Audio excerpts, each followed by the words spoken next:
Welcome back to Hot Rod Guy Garage, and this can be another episode on Project Freetro. So stick around with me through intro. We'll go over kind of what's happened this week. We'll do some work on Freetro.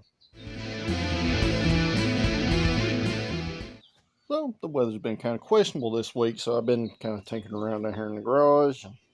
And, it's been too nasty outside to take the 70 out and do anything with it. So I took Project Phoenix. A lot of you guys are familiar with that build. And if you're not, make sure you check out that album down below.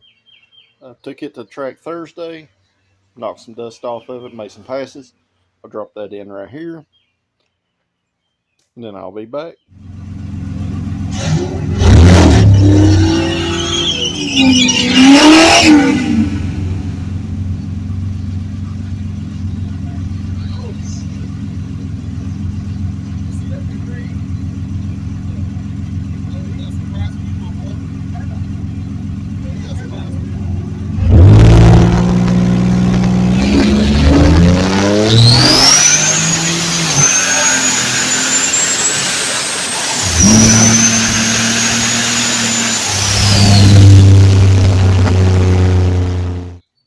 But I know that's not what you're here to see.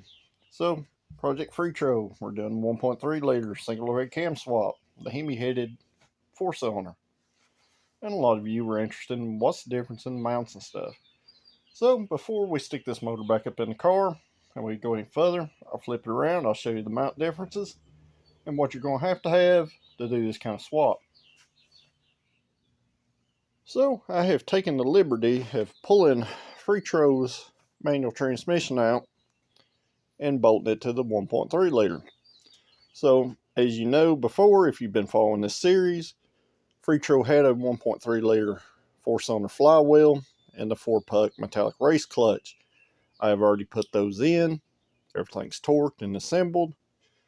And I have went ahead and bolted on the 4-cylinder mounting brackets. And I'll show you the difference in those now. This is our rear firewall mount. It is the same between the 3 and the 4-cylinder. I did just install a rubber mount back there. Mostly because of ease here, and I'm not going to have to make a new motor mount for the engine side. So, our transmission mount. This was one that I'd made previously. This is a solid steel mount, but this is the factory mounting bracket. So, if you hold these up here, you can see there's about 3 inches of difference. That's because I put the 4-cylinder in the car and accommodate that extra cylinder. This transmission's got to move over to the driver's side. Likewise with the rear mount back here, that normally would mount right here. As you can see, we're moved about a mount width over. And these brackets are cast iron instead of cast aluminum. So this is where we're going to run into our first issue here with this swap and trying to do it in a budget sort of way. The 4-cylinder cars use a jack shaft that slides in the transmission here and bolts up right here. And they use equal length axles on each side. So, let me show you why you can't use a regular CV axle in the passenger side. And why you absolutely need that jack shaft. And maybe we can figure out a way around it. But first, I do need to cover the engine mount on the passenger side. This bracket right here is also special to the 4-cylinder, and it is shorter. And instead of our mount bolting on long ways, it bolts on lengthwise, like this. Which is why I decided to use the rubber mounting to get this motor into the car. So, to do this swap, you absolutely have to have the 4-cylinder mounts. They were in multiple cars. It doesn't matter if it is an 89 all the way up to an 01. The mounts will swap between generations. So let me show you why you have to have that jack shaft. And alright guys, we're on the back of the motor. This is where the jack shaft assembly would bolt up. And our axle would generally go in like this right here. Well,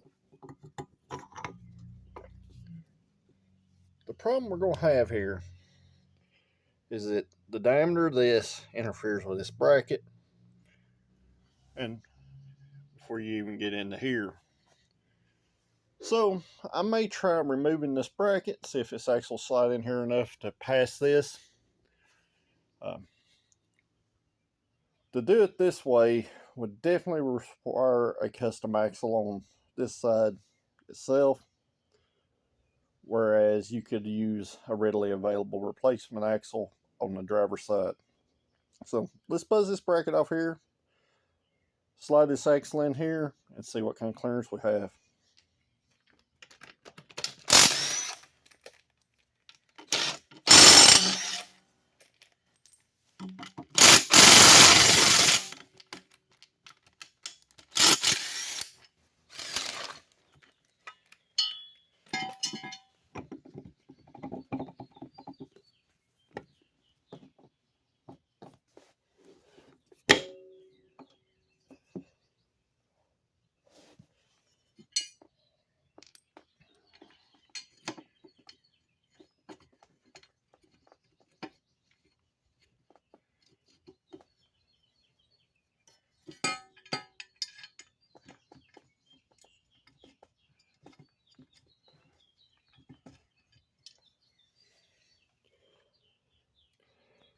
And alright, the axle is seated.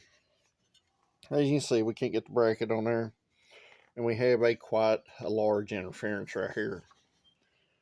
Now keep in mind, as the suspension moves, this axle moves up and down. You're not going to have very much change right here at the joint, especially in that section of the boot. I may try trimming this bracket slightly and seeing if we can get some clearance here, and that'll allow us to do this swap on more of a budget base, unless somebody has the jack shaft assembly laying around. It's been one of the hardest things to find for this swap, and I've been looking for several months. And we always know that sometimes when you need a part, it's almost impossible to find. When you do something good around it, they're everywhere. So take that with a grain of salt. I think this is the way I'm going to approach this, since I've not been able to find one. I've actually tried to buy a parts card just for the jack shaft, and that's not happened either. So let's see if we can clearance this rear motor mount bracket. It being cast iron, I'll feel a lot better about, clearancing it than if it was an aluminum bracket. And alright, I cut out literally this small section right here. And it come out of here. Yeah, like that. Cut it out right here. Maintained our bolt boss. And I did cut it back a little extra because I wanted to make sure I had good clearance. Because your axle is never going to be up here in your alternator. And it literally takes it to there to get into anything.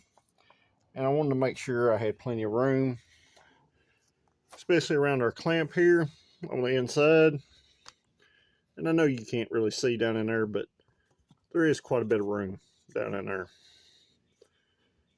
I could probably actually stick the flat of this wrench in there around the clamp. So it looks like that may work. I'm going to pull this axle back out, and it can come out.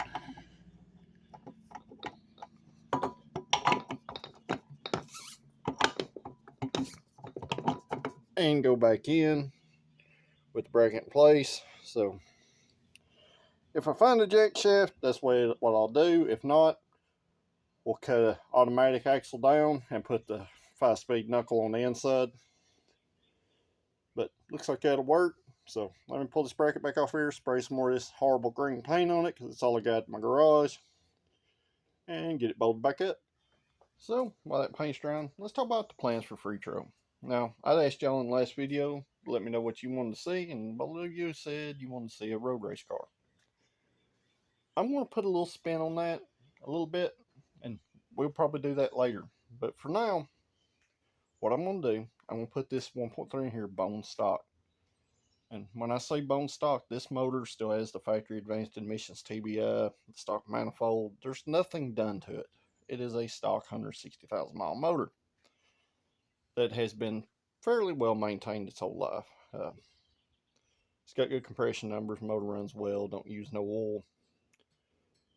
So I think our first step is I'm going to get this put in the car and we're going to get it running, because to do a full road race car, guys, okay, keep in mind Freetro's transmission has a welded carrier in it so that it drives both axles at the same time, and that's not real constructive for a road race platform. But I do have a couple of spare transmissions, and I do believe I have a GTI transmission out here in the building. I'll have to tear it down and verify, but for now we're going to put it in there like this and see what kind of gains we get. We're going to pretty much turn Freetro into a poor man's GTI, so to say, or a poor man's GT. Where, let's say you can't afford to buy a dual rear cam Swift, but you have a Metro and you want the best of both worlds, and that's what we're going to do here. So I'm going to do some other things in the process, and they're not going to make a lot of sense to you right now, and they're going to happen in this video, but as it comes along, we'll talk about that a little more too. So my bracket should be about dried by now, so I'm going to go out here and check on it, see if I can get this bolted back on this transmission. And we'll see if we can get this motor stuck into the car today. A lot of you may be wondering, well, why don't you paint under the hood of it? And why don't you do this and do that? Well, guys, this has always been a budget project, and it's not a super nice car, so we're not going to waste a bunch of time trying to make it something that it's not. So let's get on to it.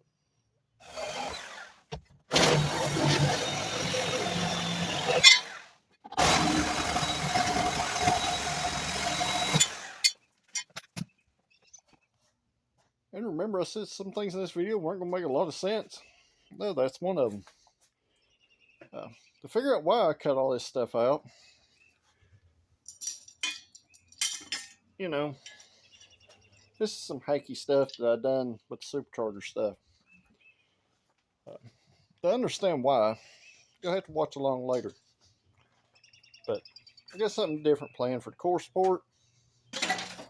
And it's something I've been wanting to do for a long time. But I'm going to leave it as a surprise. But now that all that stuff's out of the way, I can easily slide this motor and transmission back on the floor and pick it up and bolt it in. So let's try to get that going. So if you're curious, comment down below. If this video interests you, make sure you like it and share it with your friends. But until then, let's get this motor stuck back up in the car. And it's in. Well, not quite. Probably the only time in your life, or any of y'all's life, you'll ever see me use a cherry picker to put a GO Metro motor in. I usually leave transmission and pull the motor. In this case, I had them both out. And it's just going to be easier to do it this way instead of two people trying to hold it up and stick bolts in. So let's get it in there.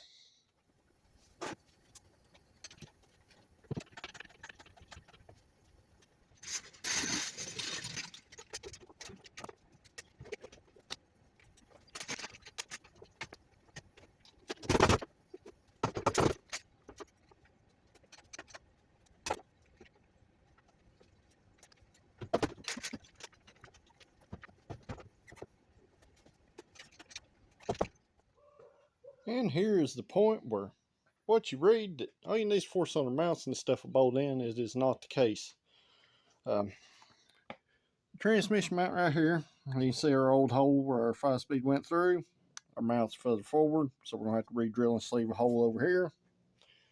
And on this side, if you notice that our motor mount bracket, even though I can push it back here, when you drop it down, it does not line up. So more than likely, we're going to have to cut this frame bracket off and move it forward just slightly. We'll mess with it over here a few more minutes and see what we got, but that's what it's looking like, what's going to have to happen. And to be honest, guys, I expected no less than something like this would have to be changed. You know, you read that, you know, all the chassis are the same and all this stuff swaps. I know for a fact that the mounts I got for transmission and the rear back here are off a Swift GT. And I do know that the front motor mount is off a 4-cylinder car. So we'll have to do some figuring about here and see how we can remedy this an easy way. Well, a little while later, I drilled out the spot welds on the old mount bracket here and extracted it from the frame, and I sprayed a little paint on that just to keep it from rusting under wherever we put this mount. So this mount bracket sits like this on the frame, and it sits flat on the upper lip. It's spot welds here and spot welds along here. You can see the old location. This was front, middle, back spot weld, back, middle, front. So what I'm going to do now, I'm going to drop this motor down until it sits on this. Then I'll come in here with my welder and spot weld this in, take this mount loose, raise it back up, and I'm going to fully weld this bracket into the car. And then we'll address the other side over here with the mount, which is just going to be drilling a hole and putting a sleeve through.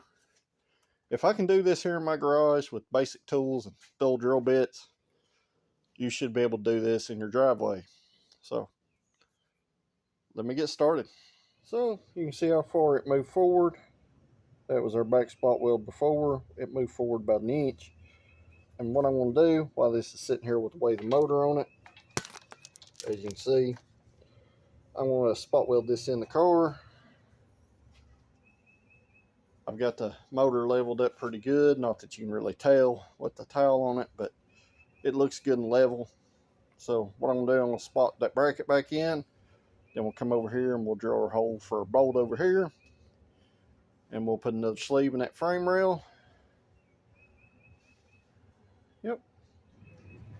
Now, I've talked to several people that said that the 4-cylinder mounts will bolt right in the car. And yeah, I don't think that's the case. I think the driver's side frame bracket is moved, but it may also be a combination of me using GTI or GT mounts on transmission and rear and a 95 up on the motor mount side. So if you're going to attempt this, at least get all your brackets off the same car. That may be what's going on here, but you know, the frame rail bracket may actually be in a different location, and I did measure on 96, and it does appear that it is further forward like this, so it may just be a year-to-year thing. So let me get that spotted in there, and I'll come back when it's time to drill that sleeve hole, which I covered when I done the manual transmission swap in Freetro. So if you're curious about that process, check that video out. Just go back in this album. It'll be, you know, manual transmission swap, and it's covered in there. So let's get to doing some other work. Well, I got our mount bracket plug welded back in. I run a bead across right here. I'll run one across in there. Plug weld them two holes and plug weld the bottom. The bottom's pretty ugly, but it'll suffice. Sprayed a little bit of that ugly green paint on there. There's going to be some more on that later and why. But the mount on this side is in there, so I guess once it cools off a little bit more, I'll put the rubber back in it, get this one bolted up, and then move over here to this. Well, got that sleeve welded in the frame rail over here, got all the motor mount bolts tight, and it's sitting here on its own weight. So let me flip it around and I'll show you. So we're done. Well, not quite. There's still a bunch of stuff to do. Still got some decisions to make if I'm going to use TBI and factory EFI stuff for the OBD2. But we're sitting in here about correct for, you know, the clearance I had on the 96. So got a transmission mount in here, and like I said, you can see how much further forward that sleeve had to go compared to the old one. We're about an inch forward, maybe an inch and a quarter. Same with the bracket over here. I'm going to say it again, these are GTI mounts or GT mounts for dual overhead cam, and that is the factory 96 mount over there. So it's bolted in the car, and from here it should be a downward slide. Now there is something special I'm going to do here, and the reason why I cut the rest of the hacked up mess out of the core support. I've honestly been thinking about doing the 96 front clip swap that everybody says can't be done. Some preliminary measuring here, guys. Everybody says the 95 up cars are wider. They are not. The hood's the exact same width as that hood right there. Now, it's not going to bolt on. None of this stuff will bolt on, but we'll explore that later. But let me know down in the comments below if you want me to see this thing run on the factory TBI, and we'll see how it compares to the GTI, or I can go ahead and proceed forward with some other kind of induction system here, and maybe, you know, something here, you know, like that GT28. So, you know, you can only go up from here. I need to put the clutch cable and stuff on. That will all just bolt right back. Same with the speedometer cable. And, you know, I got to put the crank pulley back on the 4-cylinder, water pump pulley, alternator, you know, all the easy bolt-on stuff that you have to take off pulling these motors out. So, that being said, we're about 4 hours putting this motor back in this car at this point, only because we had changed some stuff up. So, until the next episode, guys, this is probably where I'm going to leave this one off. And I'm going to do some pre-planning for our next episode. Like I said, let me know down below what you want to see, and that's what we'll do. I've got everything out of the 96 that could go in this car. I just don't know how I'm going to exactly approach everything. So, as always, make sure you like this video, comment down below. If you're a new viewer to this channel and you're curious about this series, make sure you check out the album that this video is in. There is a lot of Geo Metro modification content. And as always, guys, thanks for watching, and I'll see you at the next episode.